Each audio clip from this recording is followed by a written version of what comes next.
Di dalam renungan firman Tuhan ini, yaitu belajar mengerti kehendak Tuhan di bagian yang kedua, Efesus pasal 5 dikatakan, sebab itu janganlah kamu bodoh, tetapi usahakanlah supaya kamu mengerti kehendak Tuhan. Tujuannya Efesus 4:23 supaya kamu dibaharui dalam roh dan pikiranmu. Ada kata di sana, tetapi usahakan supaya kamu mengerti kehendak Tuhan.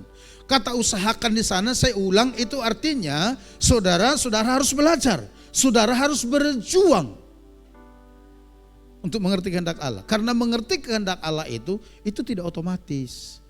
Itu perlu perjuangan, itu perlu hati yang mau belajar, itu perlu kerendahan hati di sana. Jadi tidak ujuk-ujuk begitu kita menjadi orang percaya tiba-tiba plok kita mengerti kehendak Tuhan, enggak. Itu perlu belajar. Makanya di gereja ini kita siapkan sarana-sarana untuk membawa saudara bertumbuh dalam Tuhan. Salah satunya itu komsel, karena di sana kita belajar bersama. Yang belum masuk komsel nih. Yang kedua, ada rumah doa setiap hari Selasa. Melalui rumah doa itu kita diajari untuk membangun hubungan kepada Tuhan, melatih roh kita semakin peka. Supaya apa? Kita mengerti kehendak Tuhan dalam hidup kita. Next. Petunjuk yang kelima untuk kita bisa mengerti kehendak Allah, yaitu minta dalam doa kepada Tuhan untuk menyatakan kehendaknya. Daud dalam doanya meminta kepada Tuhan agar Tuhan menyatakan kehendaknya dan mengajar dia atau mengajar Daud melakukannya. Ini dalam Mazmur ini Mazmur doa ini. Ajarlah aku melakukan kehendakmu. Artinya begini, Daud itu meminta kepada Tuhan supaya Tuhan memberitahukan kehendaknya kepadanya, kemudian mengajar dia untuk melakukannya. Sebab engkaulah Allahku, kiranya rohmu yang baik itu menuntun aku di tanah yang rata. Next. Jawaban Tuhan dapat diberikan melalui berbagai bentuk cara. Oleh sebab itu kita harus peka untuk mendengar, melihat dan menganalisanya sesuai firman Tuhan. Tetaplah meminta kepada Tuhan di dalam doa dengan iman tanpa keraguan. Sebab firman Tuhan berkata, orang yang meminta kepada Tuhan tanpa keraguan akan mendapatkan jawaban. Ini ayatnya. Saudaraku, maksudnya begini.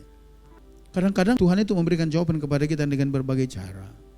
Apalagi itu di dalam menghadapi situasi-situasi kehidupan yang sedang kita alami. Yang saya katakan minggu lalu, kadang-kadang mungkin tidak ada dalam firman, tapi selaras dengan firman-Nya. Kita perlu bertanya kepada Tuhan, saudara.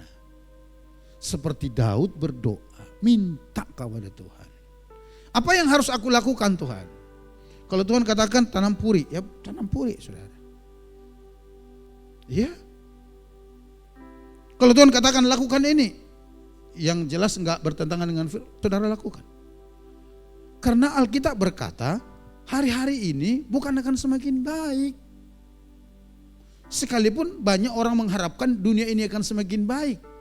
Ada hamba-hamba Tuhan tertentu yang menubuatkan bahwa dunia ini akan semakin baik. Tapi Alkitab mencatat bahwa dunia ini tidak semakin baik. Karena dunia ini berjalan sesuai dengan usianya. Pada saat titiknya dunia ini benar-benar menua dan saatnya Yesus datang kedua kali, semua akan digulung bagaikan tikar. Itu kata Alkitab. Untuk menghadapi kehidupan seperti itu, ya kita harus tanya Tuhan. Jangan menghalalkan segala cara, amin.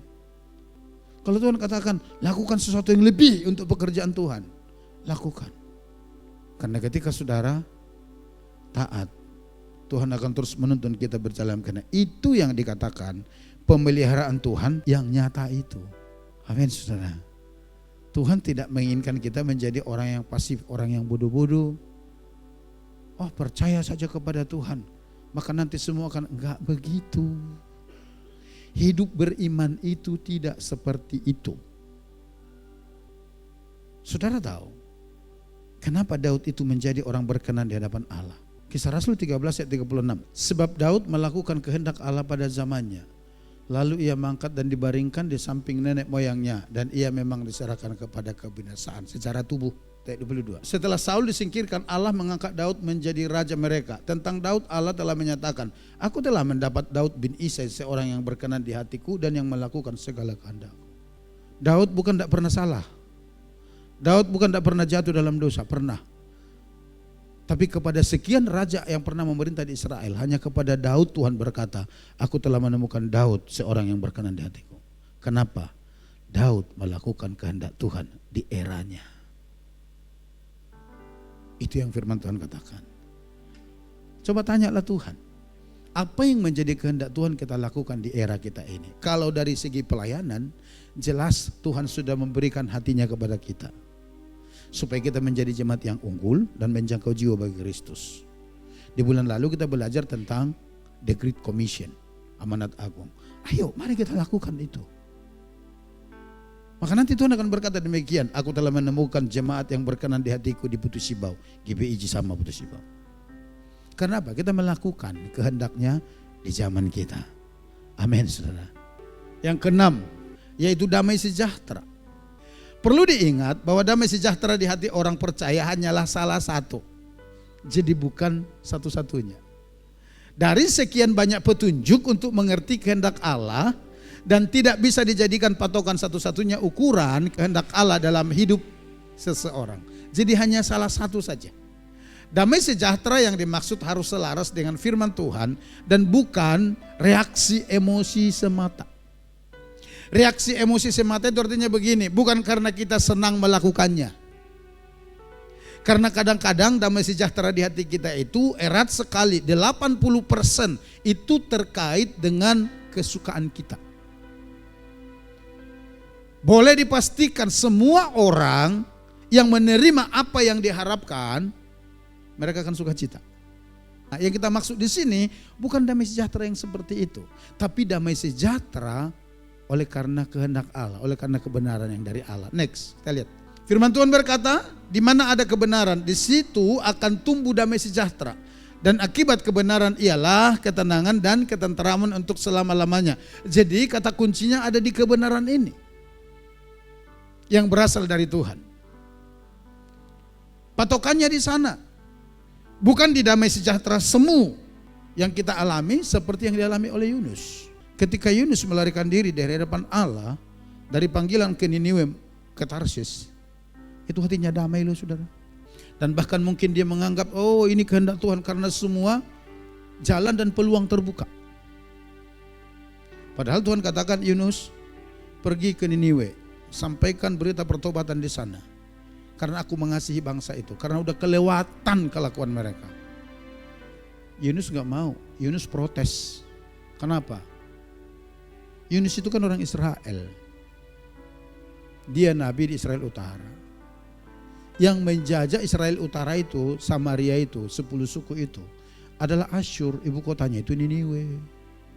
Dan ketika kerajaan utara ini ditawan orang Niniwe ini, sama seperti orang Yehuda dari Yerusalem dibawa ke Babel.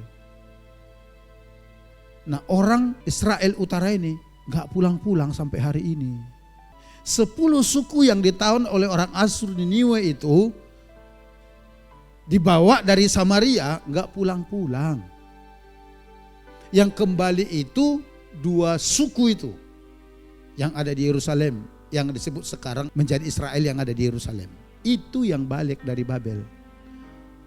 Tapi Israel Utara gak kembali-kembali sampai saat ini. Mungkin dari sanalah orang-orang Yahudi yang berpencar sampai ke seluruh dunia itu.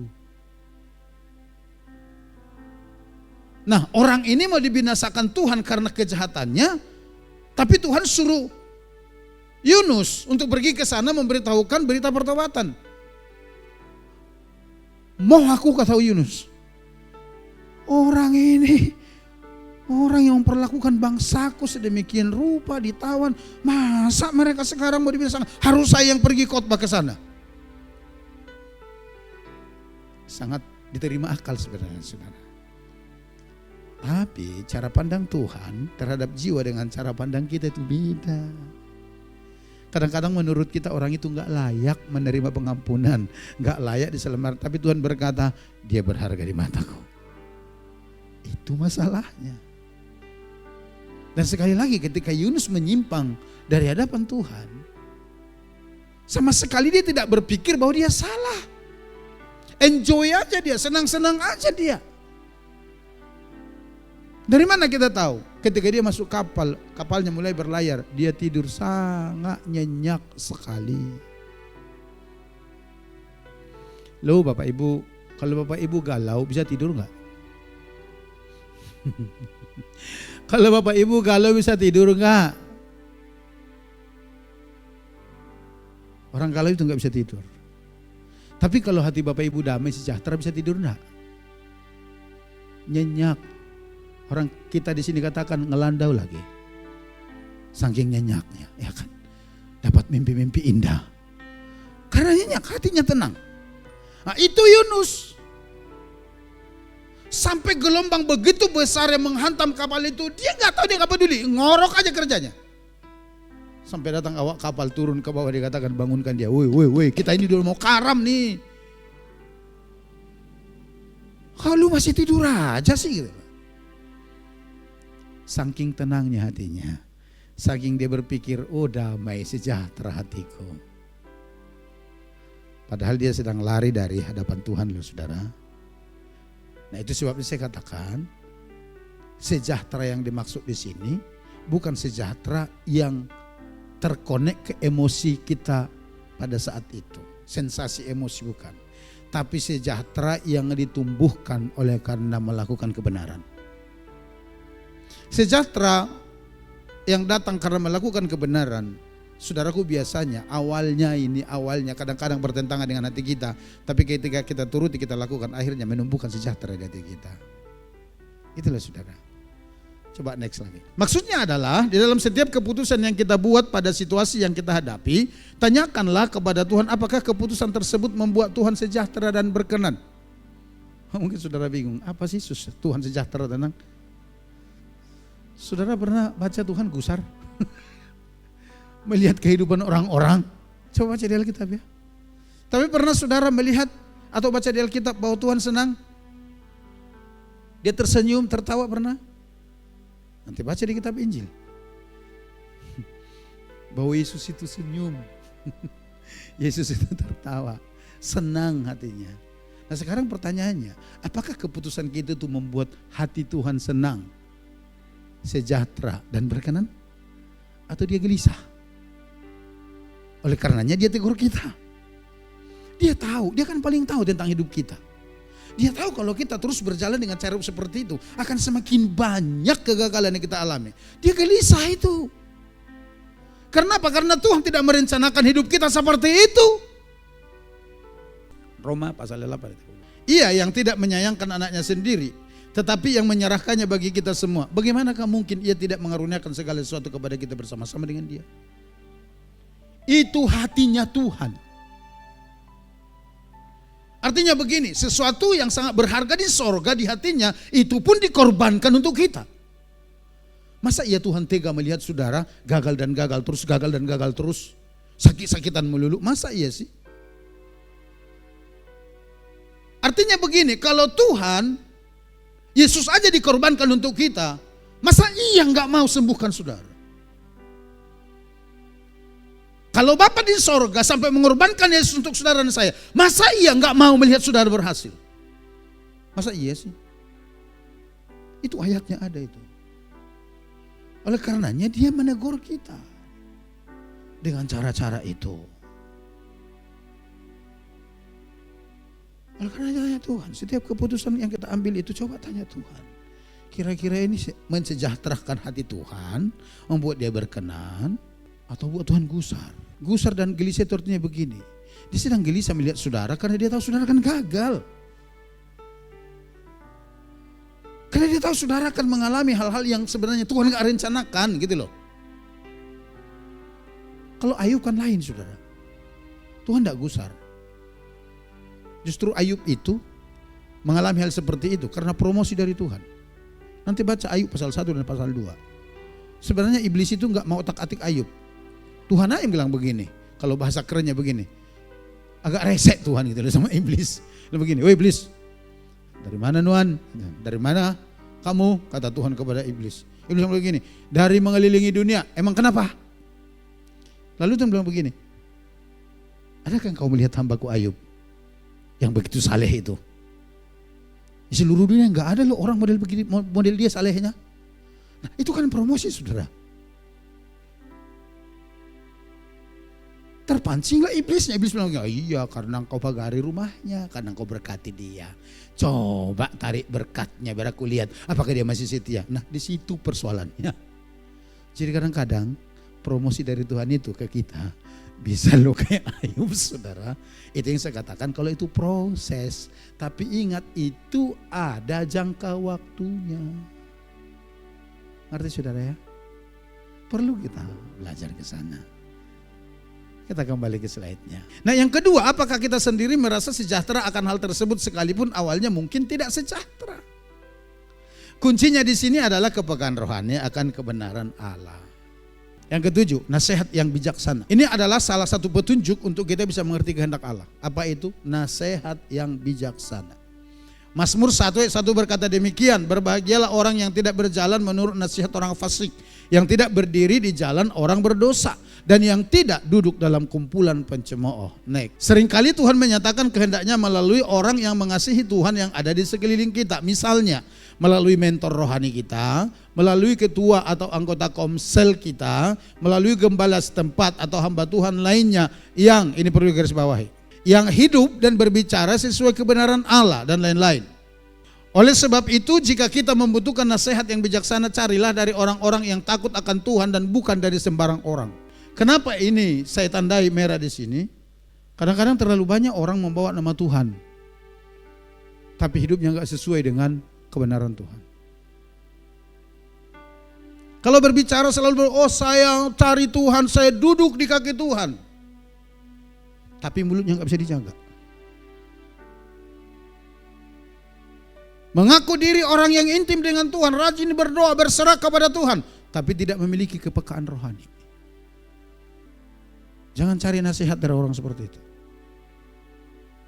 Cari nasihat dari orang-orang yang tepat, di mana kita lihat mereka menghidupi firman. Jangan anggap setiap kali orang memberikan nasihat kepada saudara itu karena mereka rindu melihat saudara berkemenangan. Enggak. Bisa saja itu hanya karena untuk menyenangkan hati saudara, dan bisa saja karena ada maunya dari saudara. Saudara mau dimanfaatin, saudara harus perhatikan itu. Kalau saudara memiliki kepekaan roh, saudara harus tahu itu. Seharusnya saudara tahu. Seharusnya kita tahu. Di sini alarm itu berbunyi. Di sini akan ada sesuatu yang berbicara kepada kita. Paling tidak, hati-hati kamu. Kalau kita tidak mencari nasihat dari orang yang tepat, ada kemungkinan kerohanian saudara rusak. Apalagi kalau saudara sering bergabung dengan kelompok itu. Kenapa demikian? Karena firman Tuhan berkata, 1 Korintus pasal 15 ayat 33 itu, coba buka. Janganlah kamu sesat pergaulan yang buruk merusakkan kebiasaan. Merusakkan kebiasaan yang baik. Setebal, sehebat apa urapanmu, kalau engkau lebih banyak bergaul dengan orang fasik, lama-lama engkau jadi orang fasik. Ingat itu. Sejahat-jahatnya orang, kalau dia lebih banyak berkumpul di kumpulan orang-orang benar, para orang lama-lama dia bertobat. Percaya itu. Karena firman Tuhan berkata, pergaulan yang buruk merusakkan kebiasaan yang baik. Jadi kalau saudara mau cari nasihat, karena itu merupakan salah satu petunjuk kita mengetahui kehendak Allah, cari orang yang tepat. Orang rohani itu tidak diukur karena seberapa sering, seberapa banyak dia mengucapkan Tuhan. Kita sudah pernah bahas itu. Tapi lihat antara perkataan dan tingkah lakunya. Apakah dia menghidupinya? Atau sekedar lip service, sekedar ngomong, petentengan, petontongan sana sini, berkata, oh saya ini orang yang diurapi Tuhan, saya ini terus mencari kehendak Tuhan. Saudara akan bisa melihat, mengidentifikasi orang yang dekat dengan Tuhan, yang memiliki kepekaan roh. Mereka adalah orang yang berani berkata tidak pada waktunya, tapi berkata iya pada waktunya. Itu orang mengerti kehendak Tuhan. Orang-orang seperti ini adalah orang-orang yang tidak mudah terpengaruh hanya karena judul rohani.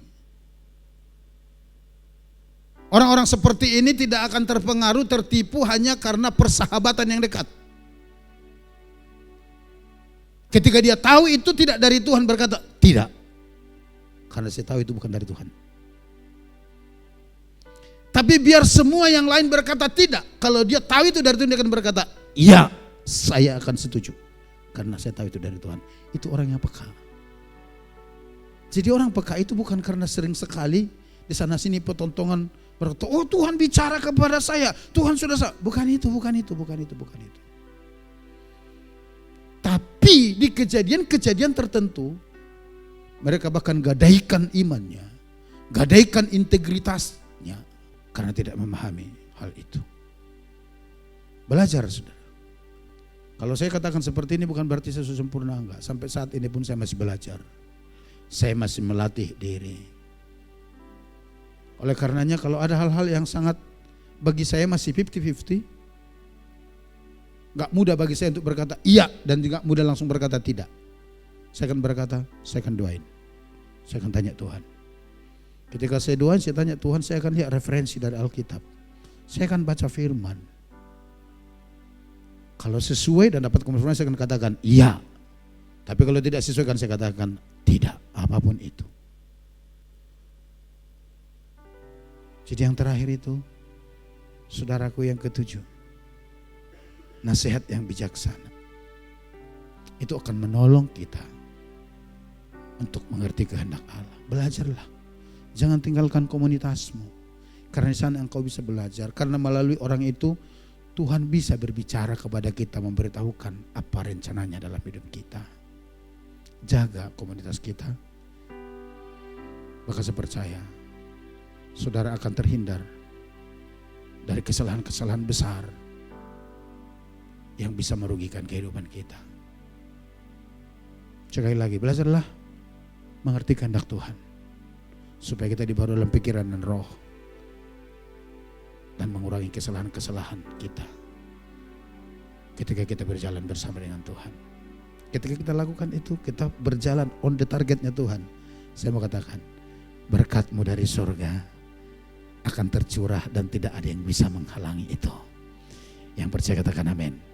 Kita datang kepada Tuhan, saudara.